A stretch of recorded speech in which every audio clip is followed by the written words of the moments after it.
Hello everyone, I'm Dr. Kalpana.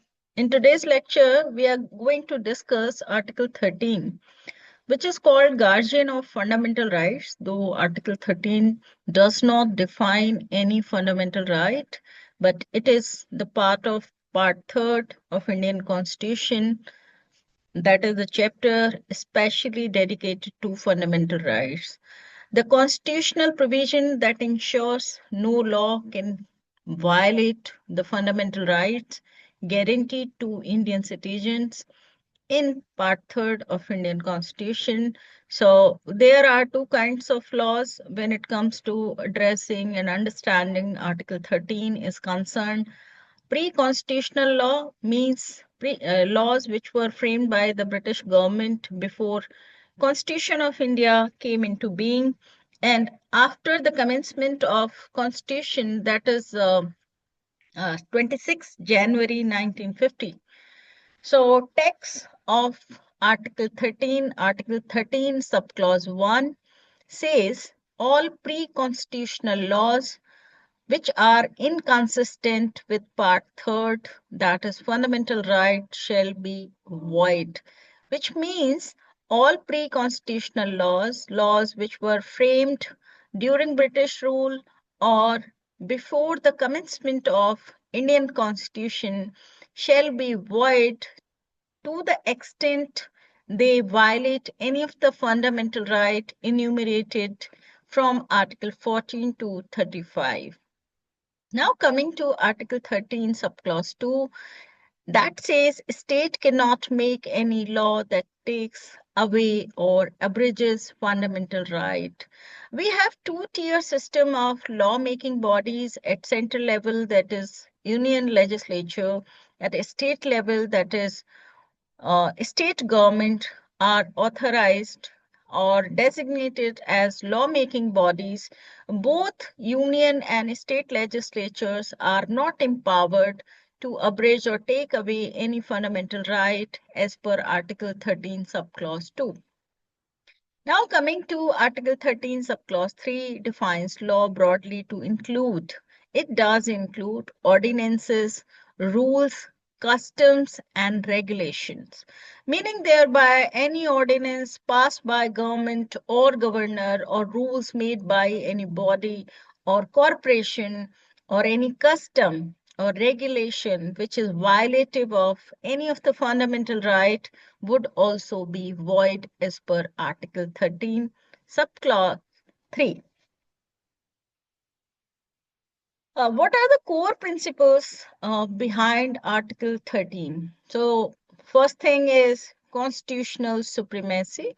So, all laws must conform to the fundamental rights guaranteed by Part 3rd of the Constitution, means Constitution is supreme guide to make laws or to ensure that all fundamental rights are respected and protected.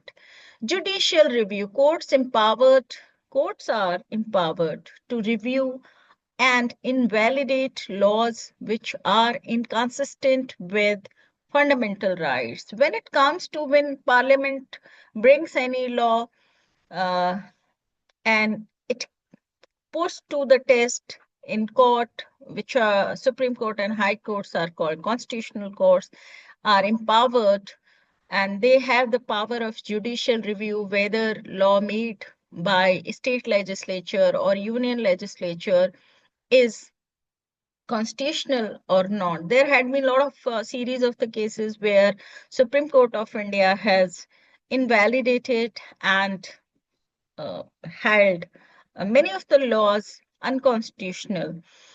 Comprehensive protection, wide definition of law ensures that all forms of legislations are subjected to constitutional oversight, meaning thereby it includes ordinances, customs, regulations, rules, etc., cannot also violate any of the fundamental right, that is covering comprehensive protection.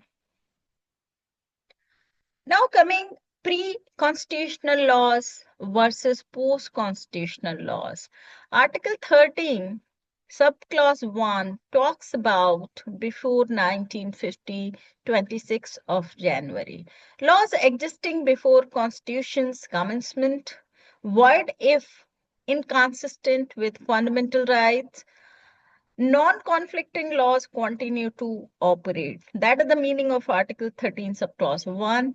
Article 13, subclause 2, after which means laws came into being after 26 January 1950. No new law can abridge fundamental rights. Violating laws are void to the extent of violation applies to all state legislation. There are certain landmark judgment which were delivered by Honorable Supreme Court of India. The first case which came to Supreme Court in 1951, constitutional amendment not considered law under Article 13, subclause 2. That case is referred to the very first amendment to Indian Constitution, which brought certain changes in Indian Constitution, like Article 15 and 19 especially. So that was challenged in Sankri Prasad versus Union of India. Another case comes Golaknath versus Union of India. Parliament cannot amend fundamental rights, and amendment violating rights are void. That was held by Supreme Court of India. In 1973, a very historic judgment came to uh, our knowledge, that is a concept of basic structure, where Supreme Court tried to define the basic structure of Indian Constitution and reaffirmed Article 13 significance, that any of the amendment which is abridging or uh, uh, affecting, impacting the basic structure of Indian Constitution is violative and should be held unconstitutional. For example, Indian Constitution is federal, it is secular, it is democratic. So if any of this principle is impacted by any legislation, then it is definitely impacting Indian Constitution's fundamental basic structure. There's another case, Maneka Gandhi versus Union of India, that is also a historical judgment delivered by Supreme Court of India, that expanded the interpretation of law, which says law must be fair, just, and reasonable. The Keshavananda Bharati legacy, Parliament's power to amend the Constitution is not unlimited, means it is definitely limited, and amendments cannot violate the basic structure, which includes fundamental rights protected under Article 13. So this 1973 landmark judgment established that while Parliament can amend the Constitution, it cannot destroy its basic structure or fundamental rights framework. Real world applications now coming to the point. Madras Devdasi Act 1947, pre-constitutional law challenge for inconsistency with fundamental right, inconsistent with parts declared void. MISA Act, Maintenance of Internal Security Act, scrutinized during emergency, sections violating rights back struck down. Why Article 13 matters, why it is important to understand and remember by the law student as well as by non-law students. First line of defense protects fundamental rights from legislative overreach. It is giving limited power to parliament as well as to state legislature, that they have limited power of making law. They should not overreach their legislative power while they are making any law.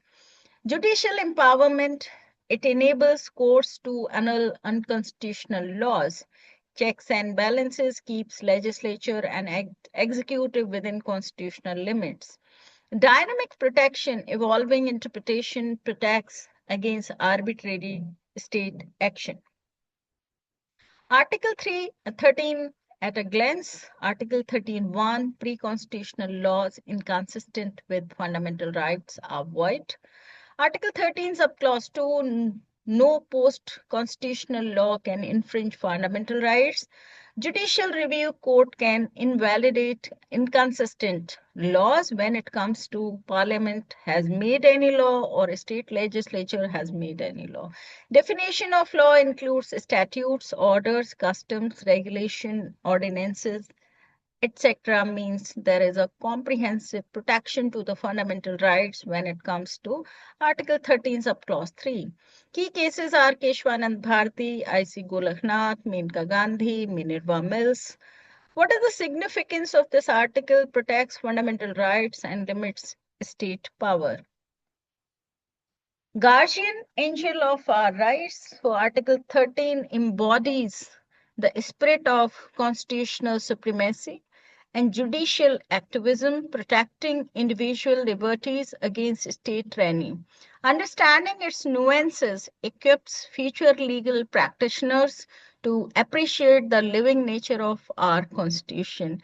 Remember, Article 13 ensures that no law, past, present, or future, can diminish the fundamental rights that form the bedrock of Indian democracy. With this, I would end here. Happy learning. Thank you.